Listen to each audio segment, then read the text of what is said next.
Fala, meus amigos do canal. Estou aqui com a Jéssica, autora do Carreira Dev, um livro que eu estou quase terminando de ler, um livro recente lançado pela Casa do Código. Ela me deu a honra de trazê-la aqui para falar. Eu, na cara de pau, chamei e falei: vou chamar essa moça, porque o que ela está fazendo aqui é muito massa. Jéssica, seja bem-vinda. Apresente-se. Eu já tenho uma pergunta assim que foi uma pegada que eu vi do teu livro que eu achei incrível. Então, obrigado por você estar aqui, pela tua generosidade. Parabéns pelo livro. É um livro maravilhoso. Eu estou digerindo ainda. Estou encantado com o seu livro. Parabéns. Bom, primeiramente, bom dia, boa noite, boa tarde para quem está assistindo isso aqui, a live, né, do Fernandes. E eu quero agradecer pelo convite, você ter me convidado, né? Raramente eu participar de lives, entrevistas assim, fiquei bem feliz. Muito obrigada pelo convite. Legal. Então, vamos começar começando. Seja, assim, o teu livro, o começo foi muito feliz, tá? Eu adorei o livro. Eu vou precisar reler muitas vezes e eu vou. Ah, temos uma presença especial também. Eu também tenho presenças especiais aqui. E aí eu queria te falar o seguinte: você começa lá com vontade de crescer profissionalmente. Eu falo muito sobre isso e foi muito bom ver isso. Agora, o que que a Jéssica, olhando ali para um desenvolvedor, um cara que você acha que é um cara diferenciado, que a Jéssica olha tecnicamente que você fala, pô, esse cara é diferenciado, tecnicamente ele é diferenciado por isso, isso e isso, e não tecnicamente. O que te chama a atenção que você fala, não, esse cara tá buscando, esse cara eu tenho que aprender com ele, eu tenho que trocar com ele. Eu fiquei muito curioso para ouvir isso de você. Bom, primeiramente pelo lado do técnico, eu particularmente me considero uma desenvolvedora mediana. Na média, não sou gênia, né, como a gente sabe que tem bastante gênios aí da tecnologia e tudo. Então, eu me considero mediana. E quando eu me deparo com alguém tecnicamente que é muito bom em criar alguma coisa técnica, resolver problemas de uma forma muito mais rápida e criativa, eu considero excepcional.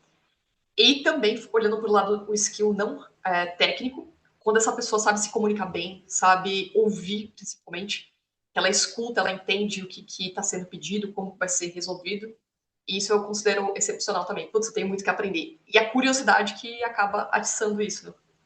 Legal. E são coisas que você menciona no livro, e aí eu até anotei algumas coisas aqui, ó, que você falou sobre que o pilar do PO é a comunicação. Eu achei essa frase genial. E eu acredito nisso também, só que eu nunca tinha expressado isso desse jeito. E você fala em comunicação lá na frente, você fala de excelência, fala do Kobe Bryant lá. Eu achei muito Nossa. massa. É muito legal isso, né? E é um exemplo que eu sempre dou também, sabe? Na questão de hábitos, né? É a questão de hábitos, né? Então, Verdade. assim, e eu acho que assim, o teu livro acho não, ele vai ajudar muita gente, tá? E eu vou falar por mim. Eu estou ali no dia a dia com devs de diferentes empresas, então normalmente eu estou em empresas que são software houses que estão ali atuando no varejo. A gente Uhum. tem milhares de empresas no Brasil nesse cenário. Atua em algumas startups também, mas a maioria é software house, né? E eu tenho falado bastante isso. O dev tem que saber se expressar. E eu gostei muito dos exemplos. Cara, ele tem que saber se expressar até para questionar, ele tem que saber se expressar para entender um requisito, para externar o pensamento dele, né? Agora, Uhum.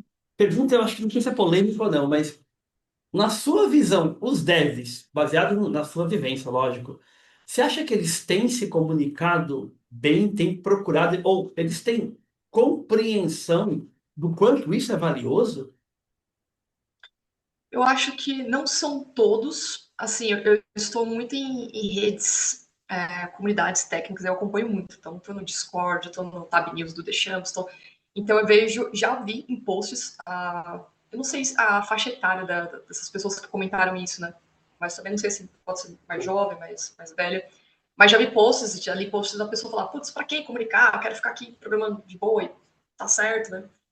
Então, tem uma parte que acredita que a comunicação não seja tão importante, e sim estudar frameworks, estudar ferramentas, tem vários. E tem uma outra parte que acredita, sim, que precisa ser desenvolvida, e acaba até adicionando na sua leitura livros não tão técnicos, né? Livros relacionados à comunicação. Então, eu acho que está bem dividido, assim, mas ainda tem pode ser pessoas mais novas que estão entrando na carreira que não entendem a importância disso também. Ainda mais agora com com a evolução da inteligência artificial, que a gente sabe que código já não é mais um problema, né, para desenvolver e tudo. Auxílio a gente já tem, agora tem essa questão, quem que é o desenvolvedores do futuro, né? As pessoas que têm que trabalhar na parte de soft skills. Legal isso. E eu participei de um evento recentemente de IA generativa e tinha milhares de pessoas, foi em São Paulo, eu participei online, e é um evento grande, e eles falaram uma coisa que eu achei bem curiosa, que conecta um pouco com o que você falou, que é a comunicação ficou algo tão importante que até para se comunicar com a IA, você precisa saber se comunicar. Então, É, você para escrever os precisa, prompts, né? então assim, escrever bons prompts organizados, com contexto. Ou seja, no final a gente volta à comunicação. Eu queria explorar esse ponto ainda por uma coisa que é o seguinte. É nítido que você, Jéssica, tem uma habilidade de comunicação. É nítido. Isso assim, não sei se você fez curso, se é um dom, assim, chama o que você quiser, mas você tem isso. Não, Donga não. Eu acho que pode Não. ter sido desenvolvida durante sei lá, maturidade e o podcast que tem ajudado também. Pode ter sido essas coisas. Acho bacana você colocar isso.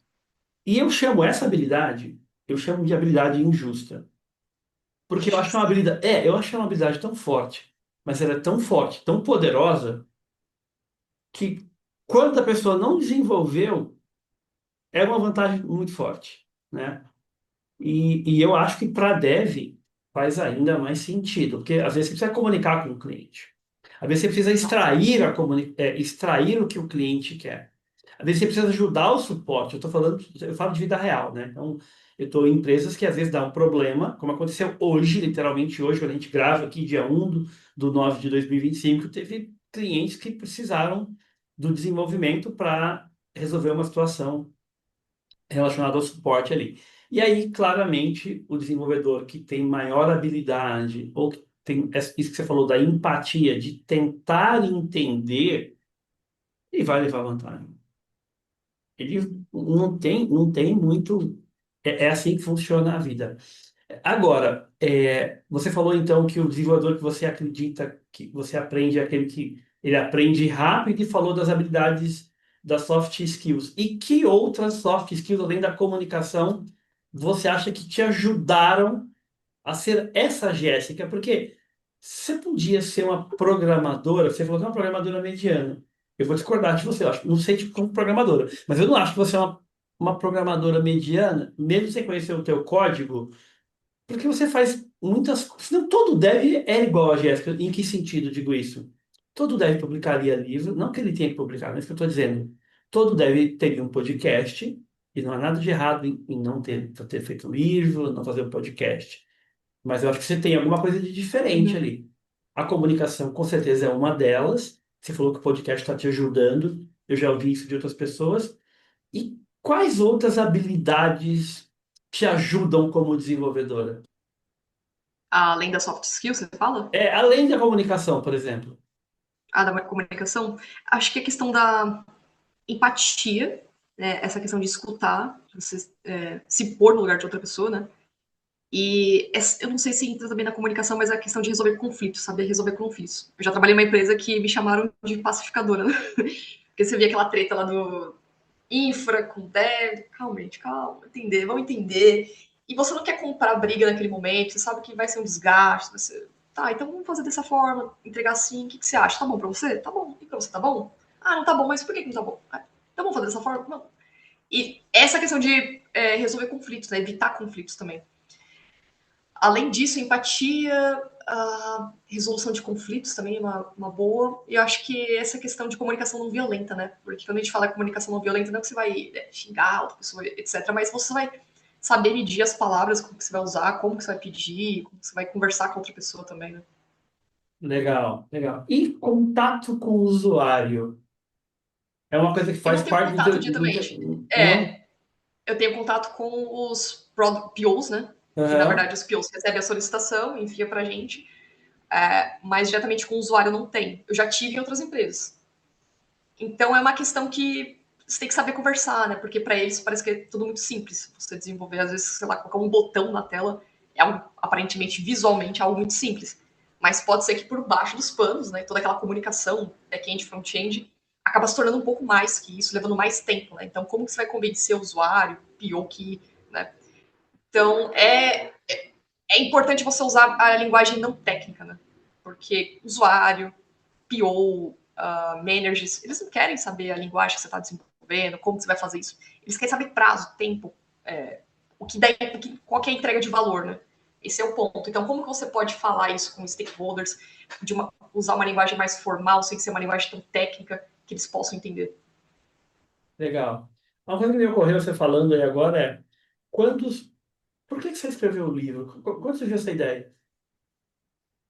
Olha, eu trabalhei antes de estar nessa empresa, né, eu trabalhei na Globo, e o meu manager, ele tinha um projeto que era criar na verdade, ele chegou a criar um livro escrito pelo time de uma forma compartilhada, né?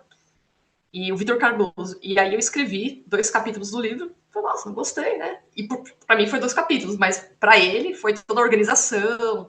A gente combinava nas semanas como que estava o mandamento do livro, quem que ia entregar o quê. E eu achei legal aquela dinâmica. Eu falei, nossa, interessante, né? Eu falei, Vitor, eu queria. Acho que um dia acho que vou escrever um livro. Né? Ele, escreve, começou a me incentivar, escreve, é facinho, rapidinho, você termina, não sei o quê. Tá bom. Na prática não foi, né? Mas aí a ideia surgiu de assuntos que eu trato no podcast. Eu falei, putz, seria legal isso aqui. Já dei algumas mentorias que eu falava 10, tipo assim, falava alguma coisa para uma pessoa, repetia para outra pessoa.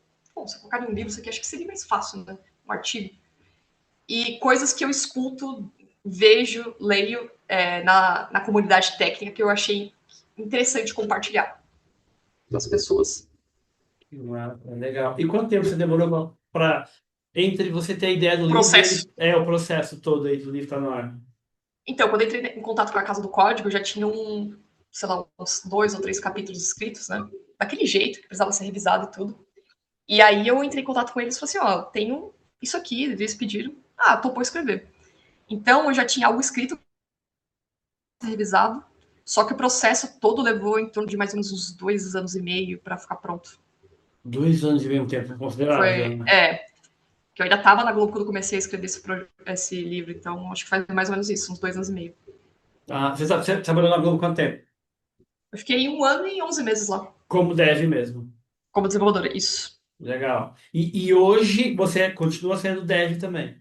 Eu sou desenvolvedora também. Isso. Também. Aham, legal. Bom, voltando ao livro aqui, eu fiz algumas anotações. Uma coisa que você falou lá sobre excelência. Você até cita o Kobe Bryant, que eu achei incrível, que é um exemplo que eu É uso um mantra, né? bastante. Pois é. E como é que você vê a excelência, que está tudo ligado à melhoria contínua? Como é que você vê isso nos trabalhos do desenvolvedor? Então, eu falei no início do programa sobre genialidade, né? Tudo bem, agora acho que eu vou desconstruir o que eu falei. Genialidade, eu acredito que a pessoa nasce com um dom, com uma facilidade de fazer algo. Sei lá, eu nasci com uma facilidade de desenhar. Se eu aprimorar essa habilidade, eu posso me tornar uma desenhista boa, ótima, excelente. Eu acredito que as pessoas nascem com uma facilidade de fazer algo, só que eu acredito que não é só genialidade que, tipo, você nasceu, putz, essa pessoa é fora da curva, tudo bem, pode ter, mas por trás disso tem treinamento. Então, acho que qualquer pessoa que quer ser bom em uma coisa, ela consegue a partir do momento que ela treine, ela pratique. Por isso que eu dei o exemplo do Kobe Bryant. E isso que eu coloco muito em prática no meus. Porque até hoje eu continuo estudando, continuo desenvolvendo, criando projetos. Então, se eu quero aprender alguma coisa nova, seja algum algoritmo, seja alguma funcionalidade na programação, entender, eu preciso estudar aquilo, entender aquilo, praticar, praticar, praticar até ganhar aquela excelência. Então, eu acho que nesse ponto de você ser bom em alguma coisa, você tem que praticar 2 vezes mais. Se você, sei lá, seja um atleta, se você quer ser bom referenciando, tipo, tem uma pessoa como referência, quer ser tão bom quanto essa pessoa, tem que fazer 2 vezes mais, sabe? Então, eu acredito que a prática é o que torna a eficiência e a excelência. Que massa. Eu acredito muito nisso também. E tem um cara que eu gosto muito, que é o Scott Young. O cara do uso aprendizado, é um autor que eu gosto bastante. E ele fala exatamente isso que você disse, que a gente precisa botar mais intensidade ali para praticar, para gerar excelência. Então é treinar, treinar, treinar mais, repetir, repetir, né? E ele fala muito de diferença de repetição e variação, colocar mais variação além da repetição.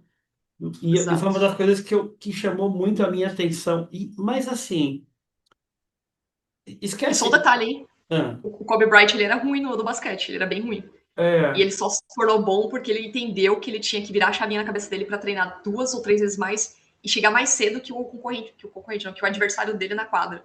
Então, se o cara treinava lá às 7 horas da manhã, ele teria que estar às 6 lá, para estar, sabe, para chegar ao mesmo nível que o cara.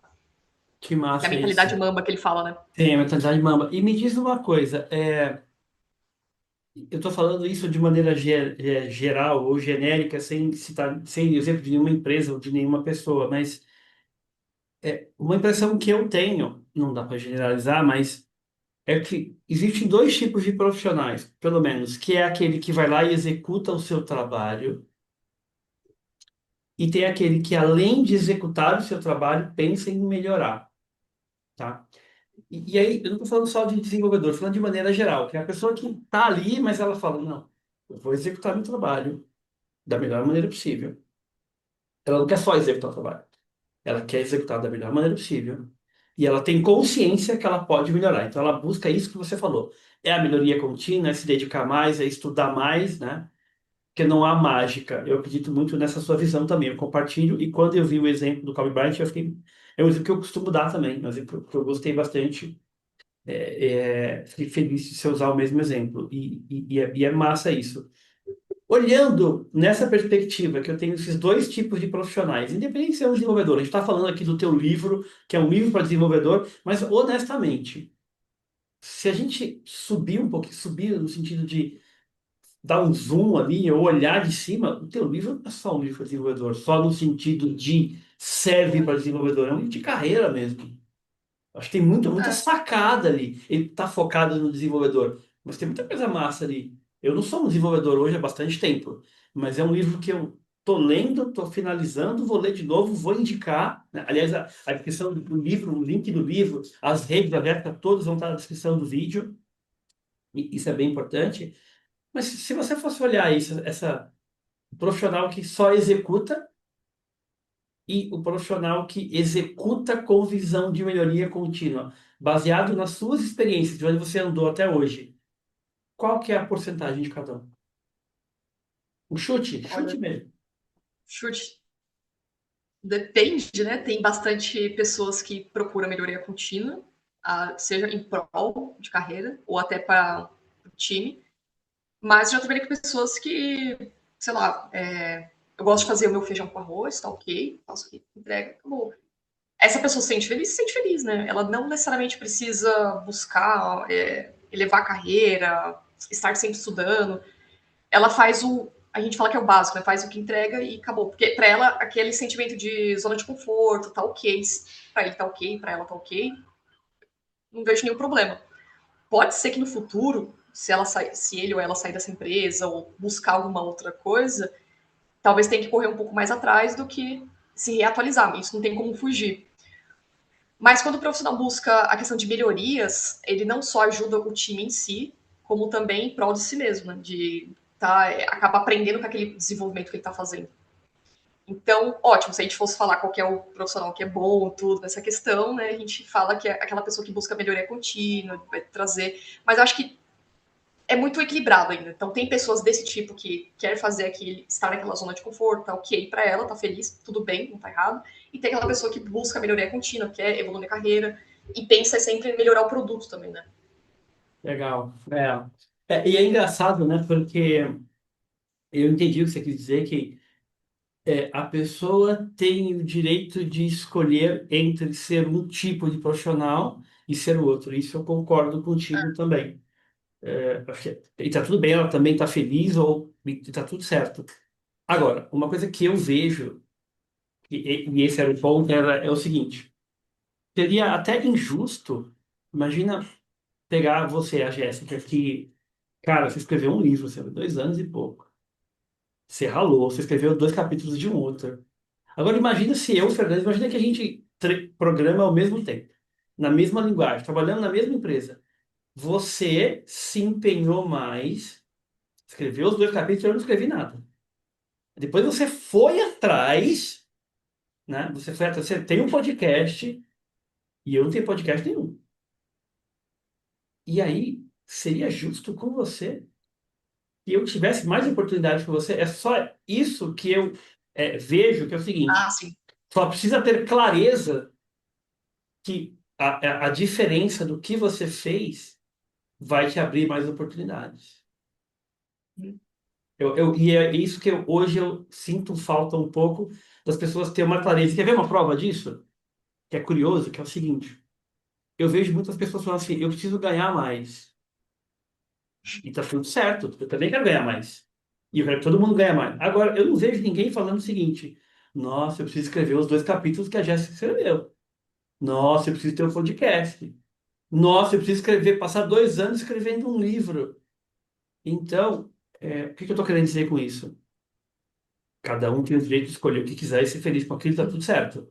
Mas a pessoa, na minha visão, que tem essa visão de melhoria contínua, naturalmente ela tem mais oportunidades. É que tem, na verdade, tem um reflexo depois, né? O que você planta, você colhe. Se você não quer plantar nada, então tá tudo bem. Não Tá vai colher tudo nada. bem. É isso É, aí. Esse é o ponto. E eu digo isso não em tom de julgamento, criticar, porque isso eu não pode julgar ninguém.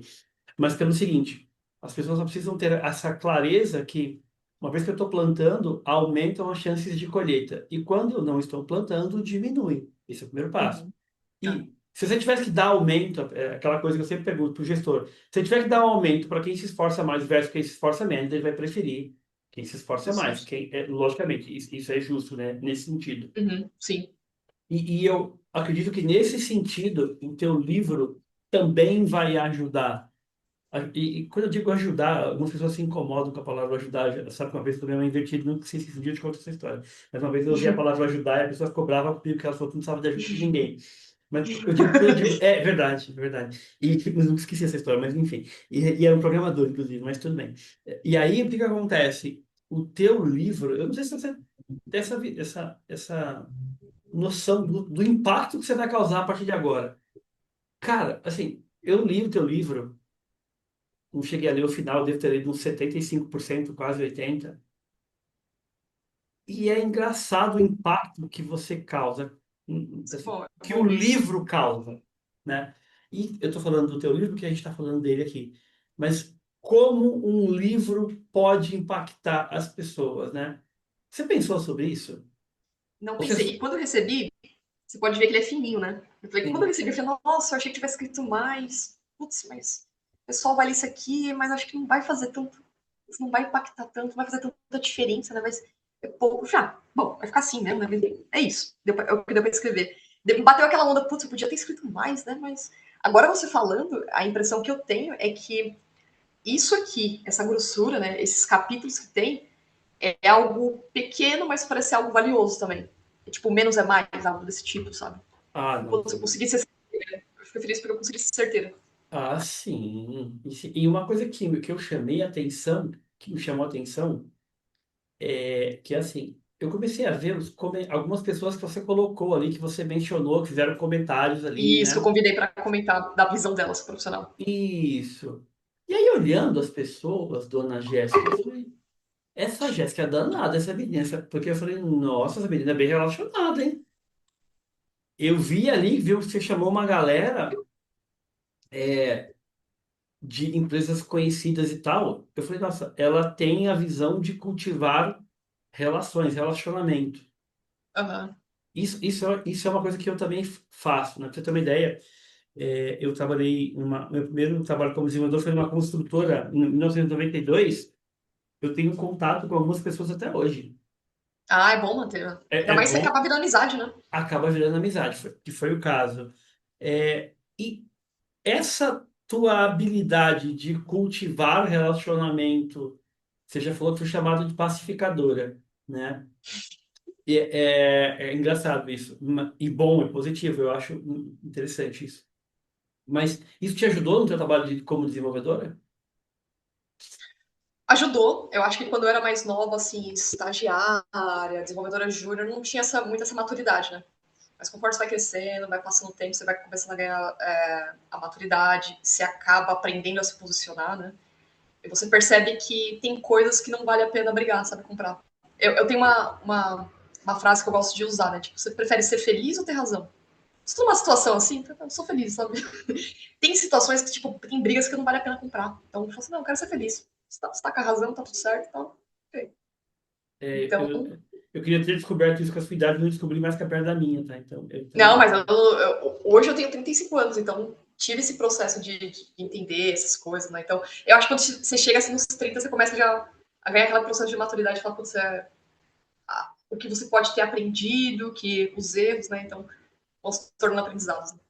Legal, eu aprendi depois dos 35, tá? Posso te garantir, garanto a você, tá? Ah, Foi depois dos 35. Agora, deixa eu te falar uma coisa aqui do livro, uma coisa que eu achei muito legal. Você compartilhar suas dicas de estudo. Gostei lá no livro, eu achei muito legal, falou do Pomodoro e tudo mais. E assim, eu também gosto muito de estudar. Deu para ver que você gosta de estudar. Eu faço mapa mental, eu faço anotação. Depois eu exporto o mapa mental, jogo no Miro, colo post-it. Aí eu faço pesquisa no Perplexo, tá? Porque eu gosto. É uma coisa que muito minha, assim. E foi legal ver as suas dicas. Agora, teve algumas coisas que você escreveu no livro. Teve uma coisa que você colocou aqui. Ó, eu, pode ser que tenha outro desenvolvedor, mas eu uhum. nunca vi essa palavra sair da boca de um desenvolvedor. Qual?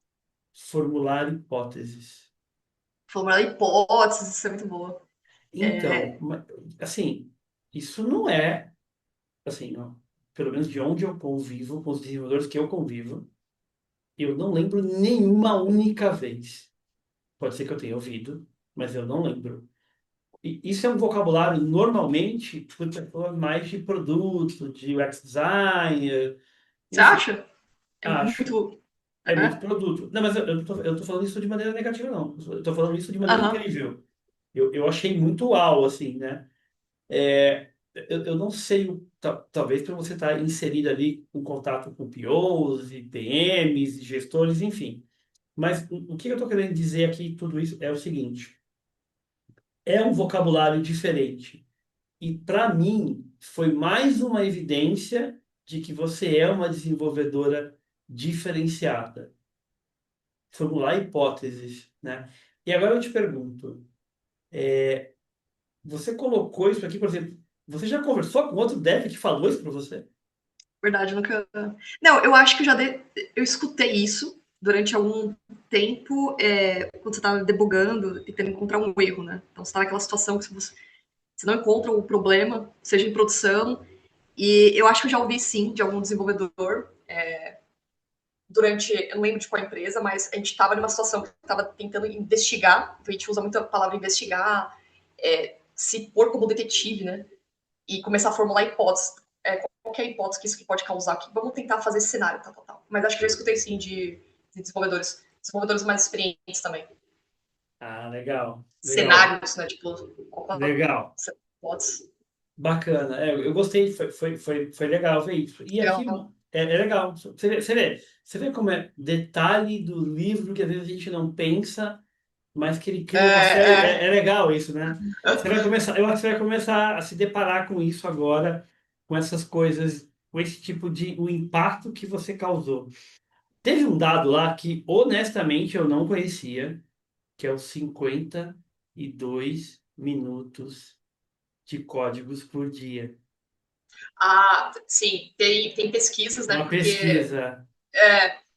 eu lembro disso aí, porque. Lembro não. Uma vez eu fui dar uma mentoria para uma moça, uma irmã de uma amiga minha, e ela estava morando em. Ela mora atualmente na Califórnia. E a gente combinou fazer uma mentoria porque ela queria voltar para a área de desenvolvimento. Até aí que ela tinha formado em sistemas de informação, foi trabalhar nos Estados Unidos com Baby Sister, e aí ela falou, putz, queria voltar. E aí a primeira pergunta que ela fez para mim, ela falou assim, como que é a sua rotina do trabalho? Eu comecei a explicar para ela, faço isso e isso, tal, dela. Mas você não programa todo dia? Eu falei, não programa todo dia. Você acha que eu programo 8 horas consecutivas? Iria, mas não posso, não dá. Porque o desenvolvedor não só escreve código, a gente tem muitas tarefas associadas a isso que o código acaba sendo, né? Não vou falar que é um coadjuvante, mas ele faz parte do processo. Mas além de escrever código, a gente tem outras tarefas, é claro. E aí eu já conversei com alguns amigos meus, inclusive pedi opiniões para colocar no livro, né? Tipo, sobre a codificação, né? Você codifica tanto tempo, 8 horas por dia, não codifico, porque não sei o quê. E teve umas pessoas que foram contraditórias a isso, outras que foram a favor. Então, eu acho que na maioria dos desenvolvedores, eu acho muito difícil codificar 4, 8 horas em seguidas em um dia. Acho muito difícil. porque não tem como, porque você tem interrupções, você tem outras tarefas a ser feitas, né? Você tem estimativas, tem análise de código, tem, enfim, né? Tem muitas outras, a não ser que seja um projeto pessoal seu, né? Você queira fazer nas férias, quer fazer, mas é difícil. Eu concordo com você em gênero, número e grau. Eu só não sabia de 52 minutos. Foi muito legal ver isso, né? Porque há um mito de que o desenvolvedor programa o dia inteiro, ele não faz, eu concordo contigo com tudo que você falou. Ele precisa pensar, ele precisa analisar, ele precisa apoiar colegas, ajudar colegas, Ah, analisar código, depurar, formular respostas, entender problemas, né? E ninguém é uma máquina de trabalhar. O número foi uma surpresa para mim até um certo momento, até um certo ponto, mas tem um outro lado aí que é o seguinte: eu sou há um tempo atrás eu fui buscar, eu soube da semana de 4 dias do movimento global, eu aham, achei muito massa aham, e aham. aí um cliente que eu estava atuando, ele teve interesse e tal, e a gente acabou ali se aprofundando mais, né? E eu lembro que a gente comprou um livro, que é um livro bem interessante, do Semana de 4 dias, e ele fala lá de uma pesquisa que, se eu não estou enganado, ele fala que o tempo médio de trabalho do conhecimento, se eu não estou enganado, é 2 horas e pouquinho por dia. aham. E é porque assim, nós temos as 8 horas ali, mas ninguém é uma máquina, ninguém é um robô. Uhum, Você vai ao banheiro, tem interrupções, tem questões que acontecem ali. E tem uma outra coisa também que eu vi, que eu descobri num livro, de um livro da galera do Google, que é o livro dos criadores do Design Sprint, já ouvi falar. que eles criaram um outro livro chamado Faça Tempo. É um livro muito legal. E lá eles falam um negócio chamado Gestão da Energia. Se você não fizer uma boa gestão da energia, que é, por exemplo, ter uma boa noite de sono, a tua produtividade vai cair, né? Então, se você, num dia de 8 horas, mesmo que você esteja bem, você não vai conseguir ficar 8 horas ali parado programando, né? Então, por isso, eu acho que algumas pessoas, estou chutando aqui, tá? Vão ficar chocadas com 52 minutos, Uhum, tá? Eu acho, mas você colocou a pesquisa, eu achei massa. Além da pesquisa, uma coisa que você fez que eu gosto bastante é chamar pessoas para opinar sobre aquilo. Eu uhum. acho isso genial.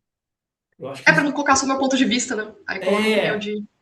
então, ó, mas não é todo mundo que faz, né? É. E você pode Entendeu? ver que teve pessoas que concordaram com isso, né? É claro que é um artigo, uma pesquisa foi feita, mas tipo, ela não é criada em pedra. Então, já teve casos de pessoas que trabalham 10 horas para resolver um problema, tudo. Não só codificando, claro, mas de outras coisas. Mas você pode ver que teve, acho que, umas discordâncias de um amigo meu colocou lá, não é muito crítico nisso aí, não, faço assim, assado, né? Então, pode ser outra realidade também, né? Pode ser E tá outra tudo bem. realidade e tá tudo bem. E as pessoas se espantam ainda porque ninguém é obrigado a concordar com nada. As pessoas podem divergir, tá tudo bem. Eu E eu tenho queria opiniões contrárias justamente por isso, para enriquecer o livro, né? Falei, não, se colocar tudo igual a mim, eu não pego a opinião de ninguém. Né? Exatamente, né? Mas mesmo assim, eu acho que foi uma outra coisa que me chamou muito a atenção, você usar desse expediente, eu adoro isso, né? Uhum, De pedir, de inserir ali, não uma única vez, não na abertura do livro, você espalhou isso, eu adoro, acho que ficou muito legal. Além disso que eu te falei também, que chamou muita atenção, as pessoas que você convidou, eu falei, ela é bem relacionada. E é legal também porque eu queria ver mais devs mais bem relacionados. E eu estou falando isso porque eu acho que vai ser melhor para a carreira deles. da networking. É network, entendeu? E assim, agora, você com seu podcast, agora com seu livro, você vai ver a quantidade de coisas que vão aparecer para você fazer. Coisas que você nem imaginava. E é muito massa isso, entendeu? E comigo acontece a mesma coisa. Eu não escrevi um livro, mas eu tô dando a cara na internet, então sempre pinta alguma coisa, eu gosto dessa troca, é muito, você acaba conhecendo novas pessoas, novos projetos, novas coisas completamente diferentes, aprendendo, desaprendendo, então é uma Uhum. troca muito rica, né? E os teus colegas dev, alguém já leu o livro e falou, cara, isso aqui é muito massa e me aplicou e eu ajudo? Alguém já falou isso? Ah, até agora, de feedbacks, assim, eu não recebi ainda, pode ser que eles estejam lendo, né? E algumas pessoas Sim, teve uma amiga minha que ela contribuiu com a escrita do livro na parte do inglês. E ela já até passou pro esposo dela, que fez a migração diária também. E ela gostou de vários pontos, assim, falou, putz, isso aqui é legal, que você não deixou tão tecnês o livro, né? Eu falei, sim, essa era a ideia, né? Tá De muito, trazer um conceito, né? sim, tá muito, ficou muito amigável ali, muito fácil de entender, muito simples, né? Isso. Porque a É, ideia era isso, que, tipo, falando só coisas técnicas, eu escreveria um livro sobre arquitetura, algo mais técnico, focado, case, soluções. Mas acho que a ideia seria abranger todo mundo e falar sobre conceitos, né? Você pode usar qualquer tecnologia, você pode usar qualquer. Até você falou, pode usar até em outras áreas também. sim, e aí, ó, tem uma outra coisa que eu anotei aqui, que eu, sei que eu gostei bastante, que é, deixa eu achar aqui, quer ver, ó? Regras para estudo. Ah, isso aqui é maravilhoso. Isso aqui é maravilhoso. Isso aqui, Igual. primeiro, entenda os conceitos. Sim, sim. Eu amei isso, é o que eu defendo também, e eu vou te falar uma coisa. Eu acho que é vivendo e aprendendo, eu tenho 51 anos, e eu tenho aprendido muito nos últimos 3 anos, eu tenho investido muito em aprender, em trocar, em ouvir diferentes perspectivas, e ouvir perspectivas que derrubem as coisas que eu acredito. Eu tenho buscado isso, apesar do desconforto, mas isso aqui eu gostei bastante. Por quê? Porque no mundo que a gente está vivendo hoje, ele está cada vez mais raso, e eu vou te dizer por que que eu acho isso. Porque é muito rápido produzir qualquer coisa agora com a IA generativa, né? Exato.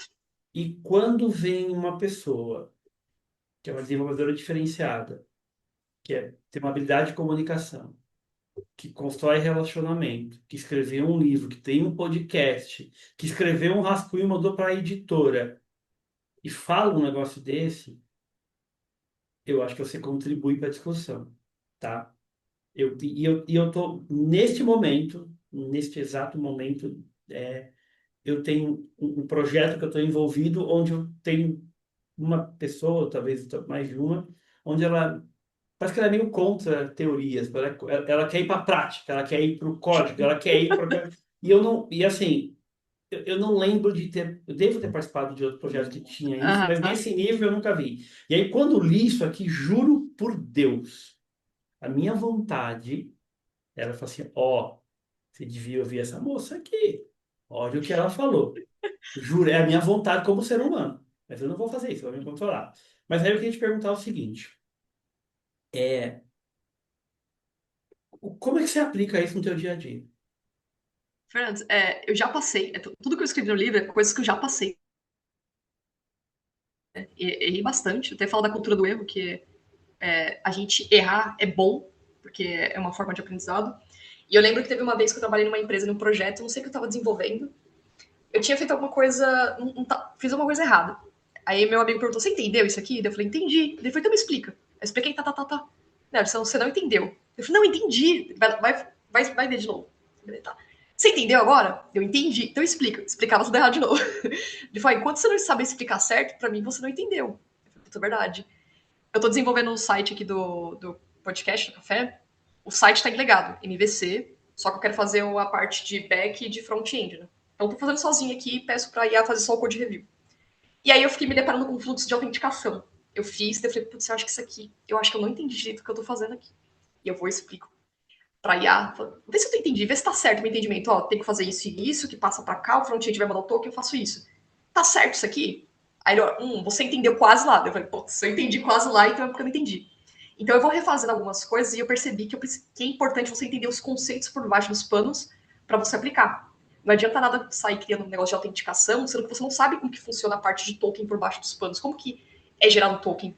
Que hash que ele gera? Hash 256, 65, como que ele faz, né? Então, se você souber disso, você sabe resolver um problema quando tiver, um exemplo que a gente está dando do token, quando tiver um problema com o token de autenticação, né? Então é saber os conceitos por baixo dos panos para você saber resolver os problemas de forma mais rápida, né? Talvez o seu amigo aí falou que não gosta dos conceitos né, de teoria, mas se for aplicar diretamente com a prática e ele dá com uma situação que não sabe como funciona por baixo dos panos, seja um banco de dados, um relacionamento, uma modelagem, como que você vai resolver o problema? É. e falar por superficial, eu acho que funciona assim, tá bom, né? Pra mim não rola, tipo, não sei como funciona, mas tá bom, vai, vamos, segue o baile. Tá. É, mas assim, legal, legal, é bom ouvir isso. E aí, uma outra coisa que eu vi lá que você fala do mercado, no livro da IA generativa, como é que você está vendo a IA generativa para o papel do dev? Na empresa que eu trabalho tem muito incentivo de ferramentas de modelo degenerativo, né? A empresa incentiva bastante para auxiliar a gente no desenvolvimento. Então é a questão de você customizar tempo, algo que você pode, que você faria em automação de tarefas, né? Que ela pode te ajudar.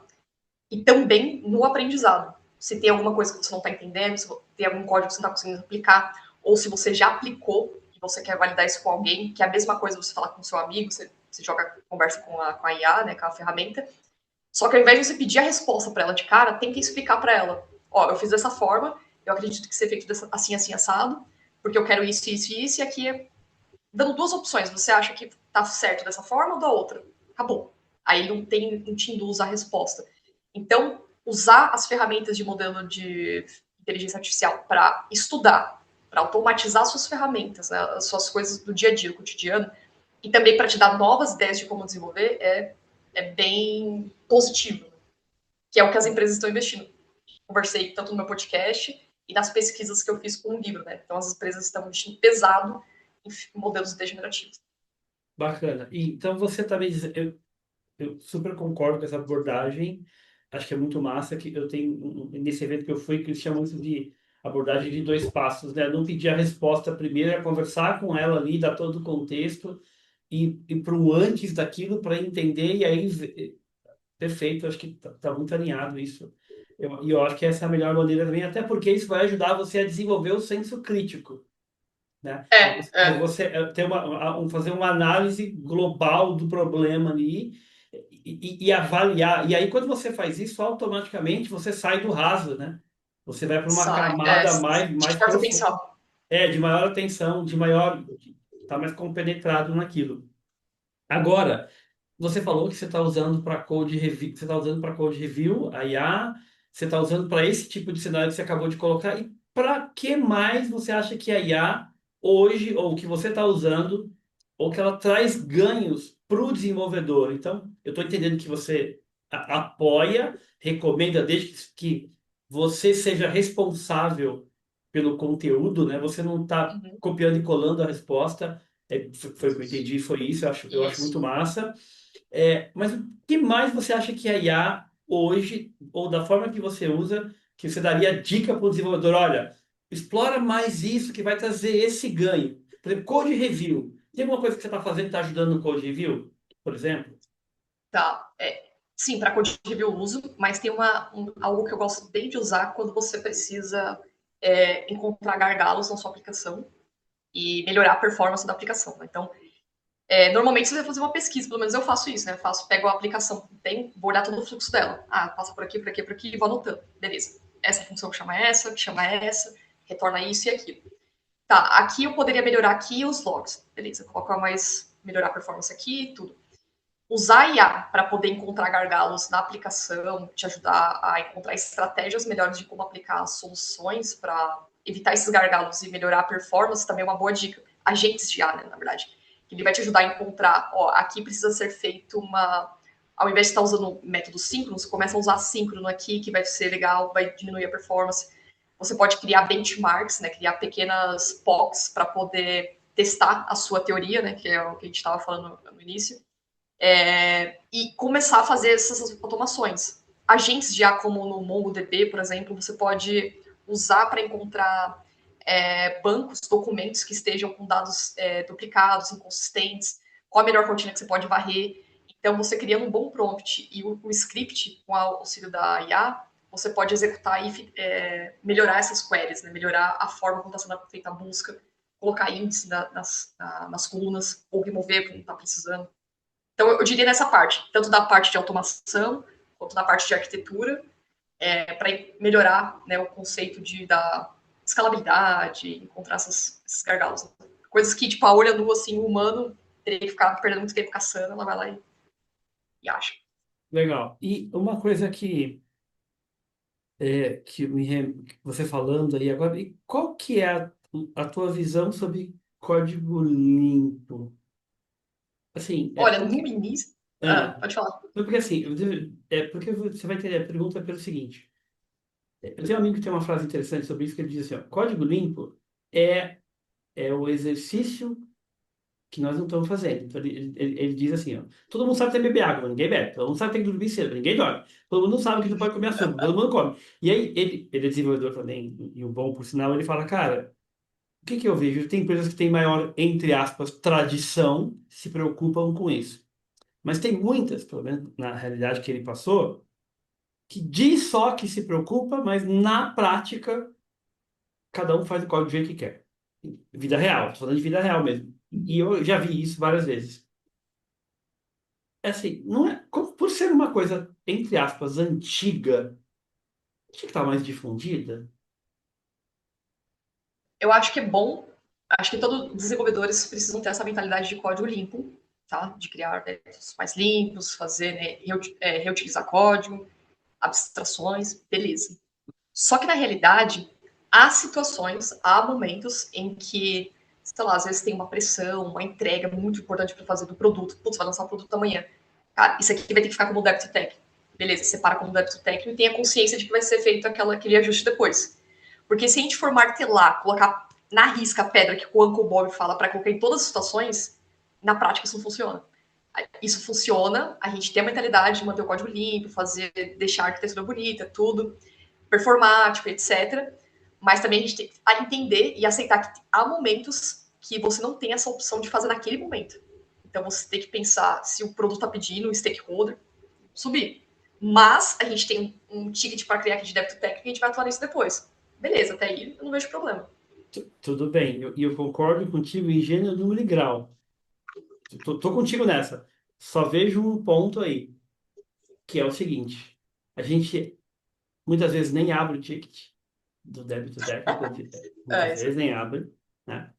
Às vezes abre e ele não é reavaliado, ele não, né, não tem ali uma atuação. E uma outra coisa, puxando um pouquinho nisso, que é o seguinte: existe uma corresponsabilidade, na minha leitura, eu já fui produto também, tá? Uhum. Existe uma corresponsabilidade que é o seguinte: a partir do momento que eu stakeholder, ou eu produto, ou eu quem quer que seja, defino um prazo, ou digo que eu quero aquilo por uma determinada data, e eu coloco uma pressão, isso, o mundo dos negócios funciona assim, as empresas, ok. Mas eu estou contribuindo para aumentar a dívida técnica, e muitas vezes eu nem sei o que é dívida técnica, mas o fato concreto é, se nós não dermos tempo hábil para a equipe de desenvolvimento, ela vai gerar mais dívida técnica. Ok, né? Então, isso nem sempre está claro para todos. Eu acho que não está, porque a dívida técnica, quem é que paga? Quem resolve é a galera técnica, mas a empresa toda paga. Com quebra de versão, com coisas que acontecem ali, com a própria dívida técnica que eu tenho que orquestrar, porque ela diminui vazão do time no médio por longo Uhum. prazo. E aí a minha provocação é, a gente deveria, eu gostei do que você falou, eu concordo, tá? A gente nem sempre vai ser possível. Mas, se a gente desse as condições adequadas, eu não estou falando de ideais, estou falando de adequadas, a gente ajudaria o desenvolvedor. E nem sempre a gente está fazendo isso, né? E aí a minha pergunta para você como que você sinaliza isso? Você- Aí que vem o poder da comunicação, né? Como que você, desenvolvedor ou líder técnico, né, vai convencer o PO ou o time de negócio que o débito técnico tem que ser uma entrega. Porque se a gente for olhar no papel, para o time de negócio, ele não enxerga o débito técnico como uma entrega de valor, né? Muitas vezes. E você sabe como que as pessoas de negócio, como que funciona, né? Tipo, sei lá, putz, eu preciso lançar isso aqui. Não, mas não estava no escopo. Não, mas é muito importante, não sei o que, o cliente pediu, vai ser muito bom, vai entregar mais valor. Beleza, não tem muito o que fazer, então bota no backlog, né? E você convencer o time de negócio, às vezes, a mudar uma ideia de deixar essa feature de lado para entregar um débito técnico é difícil. É difícil, mas tem que mostrar o impacto que aquilo vai causar na aplicação, lentidão, pode causar perda de usuário, ter esses problemas. Então, é difícil, mas tudo é um combinado com o time, né? Então, não só o PM, o PO, mas começa o time, o time não, o pessoal de negócio que aquilo também faz parte de uma entrega, né? Porque muitas vezes não é. Então é conversar. Tipo, se todo o time está alinhado, sabendo que precisa ser feito aquilo, o ajuste final, né? A cartada final também vem do negócio, né? Em aceitar que aquilo tem que vai entregar pro backlog, né? Sair do backlog. Legal, legal. Ou seja, a vida real nem sempre é do jeito que a gente quer, quer dizer, nunca é, né? Nunca É, é, é. é do Nem jeito. tudo são flores. Nem tudo são flores, né? São mais espinhos que A no gente outro. tenta. A gente tenta, mas legal. E isso é uma linha também, mas eu brinco, né? Além da gente fazer código limpo, a gente deveria não sujar o código também, que acho que está muito É, ligado com o que você falou aí, muito massa sobre isso. E, eu só Jéssica, falo isso porque durante as palestras que eu fiz no passado, até assistindo, dando palestra, eu achava que tinha que ser tudo flores daquele jeito, passado no papel, né? Só que conforme você vai trabalhando em várias empresas, você percebe que o problema é a mesma coisa, a tecnologia às vezes pode mudar, mas só muda o negócio que você está trabalhando. Na realidade, às vezes, muitas vezes não é assim, né? Que é apresentado em palestras, então acho que a gente tem que começar a mostrar também qual que é o lado real da coisa, né? sim, eu concordo. E que a dívida técnica ela atrapalha toda a empresa, todo o produto, tanto a área de negócio quanto a área técnica, e que ela é um problema de todos, porque ela prejudica o produto ou a empresa, e é bom ter essa clareza e saber o que é. Uma coisa que eu fico um pouco decepcionada, mas é o desenvolvedor que tem que resolver, é culpa dele. Então, às vezes pode ser, às vezes pode não ser, mas será que nós estamos dando condições para que ele resolva? Ou sempre tem uma feature que vai salvar o mundo, que tem que estar pronta? Então, quanto mais eu tenho essas emergências, essas urgências, mais eu estou destabilizando o fluxo ali no médio para o longo prazo. E aí, eu queria é, voltar, ir para um ponto para a gente caminhar aqui, até por respeito ao seu tempo. Assim, eu ficaria acho que de umas cinco horas para matar metade do livro com você, viu? Eu queria te pedir uma coisa, que é o seguinte. Você acabou de lançar esse livro pela Casa do Código, Carreira Dev. É um livro que eu recomendo. A gente vai colocar os links aqui, as redes da Jéssica. É um livro que eu acho que o desenvolvedor deveria ler. Acho que o líder técnico deveria ler. Outras pessoas deveriam ler. Eu não sou mais desenvolvedor, não sou mais arquiteto, não sou mais líder técnico. Eu li quase tudo. Vou reler e recomendo que vocês façam o mesmo. Eu queria que você deixasse uma mensagem, um recado. Como que as pessoas podem aproveitar melhor o seu livro para aplicar ali no dia a dia? Não é só um livro para ler. É um livro muito valioso. Como que você, cara, para e pensa. É um baita conteúdo. Ela gastou 2 anos para fazer. Como é que a gente pode aproveitar esse conteúdo de melhorar o nosso dia a dia? Então, se as pessoas. O que você acha que as pessoas poderiam fazer na sua visão, da autora? Passou 2 anos ali se dedicando. Pessoal, comprem o livro, vale a pena. Compra o físico, compra o e-book também. Dá para os amigos de presente, dá para os amigos desenvolvedor. Vamos melhorar nossas entregas. E acho que ouvir isso da Jéssica vai ajudar todos nós. Então, como que a pessoa pode potencializar a aplicação de tudo que você disse ali, que é muita coisa? Pois é. Eu sempre falo, né? Tem um amigo também que estava pedindo dicas para se colocar no mercado, que tinha saído, né, da empresa, foi mandado embora, tudo. E eu falo, primeiro encontra o propósito, né? O que você quer na próxima? Você quer continuar sendo desenvolvedor, analista? Você quer melhorar aqui? Você quer conseguir... Todo mundo quer vagas, ótimas vagas, todo mundo quer um salário bom. Mas o que você faz para conseguir isso? Beleza, dei 8 hábitos aí, acho que eu coloquei 8, 10 hábitos. Mas você consegue pelo menos fazer um desses hábitos? Você consegue pelo menos, sei lá, se a ideia é criar projetos inovadores, você consegue tirar um tempinho do seu dia para se dedicar a esses estudos e colocar em prática? Consigo. Se você conseguir, ótimo, tenta. Putz, eu não consigo, tá difícil. Beleza, acha uma outra estratégia para colocar, né, para tentar. Afinal, nem todo mundo tem as mesmas 24 horas e tudo, mas o que eu diria para as pessoas é: primeiro encontre o propósito que você quer e tenta criar algum desses hábitos para te ajudar. Eu sei que esses hábitos, eu falo assim, pela minha experiência, não é um. Eu não posso usar a minha experiência de vida como uma referência, como um fato, porque a vida das pessoas muda. Mas o que eu diria é que tenta encaixar algo que dê para você fazer no seu dia, nas suas horas vagas, tudo, e colocar em prática isso dessas questões do livro. Primeiro é achar um propósito que você quer e tentar se esforçar nisso e persistir. Cara, que massa. Começa pequeno, né? Começa pequeno, começa simples, e vai lá e executa. E é muito legal você falar isso, porque eu acredito muito nessa visão também. E nesse evento que eu fui de IA, eles falaram muito da execução, né? Então, fico muito feliz que você fale isso. Eu acredito muito também em executar. E executar parece algo tão simples, mas na prática não é, né? É, Então, todo resultado gera uma ação, né? é, Só que como que eu vou fazer isso? é, Esse é o ponto. e aí tem que escolher, mas tem a ver também de ter o propósito de escolher executar, de não sempre ficar achando, minha opinião, de buscar uma desculpa, porque todos nós temos uma tendência como humanos a buscar uma desculpa. Então, eu gostei muito da tua dica. E, pessoal, as redes vão estar aqui na descrição do vídeo. Comprem o livro, discutam o livro com os seus times, dê de presente, dá para sua avó aprender a programar, tá em tempo ainda. Porque o livro da Jéssica é incrível, é um livro muito bacana, ele é direto ao ponto. Eu acho que não dá para sacar tudo lendo uma vez só. E eu queria, mais uma vez, de coração, agradecer a sua generosidade, Eu agradeço, parabenizar, Fernandes, pelo convite. Que parabenizar isso. você mais uma vez pelo livro. Fiquei muito feliz de saber que foram 2 anos que você investiu. Foi. É bom, né? Eu acho que isso diz muito sobre quem você é. Diz que você não é rasa, diz que você mergulha nas coisas.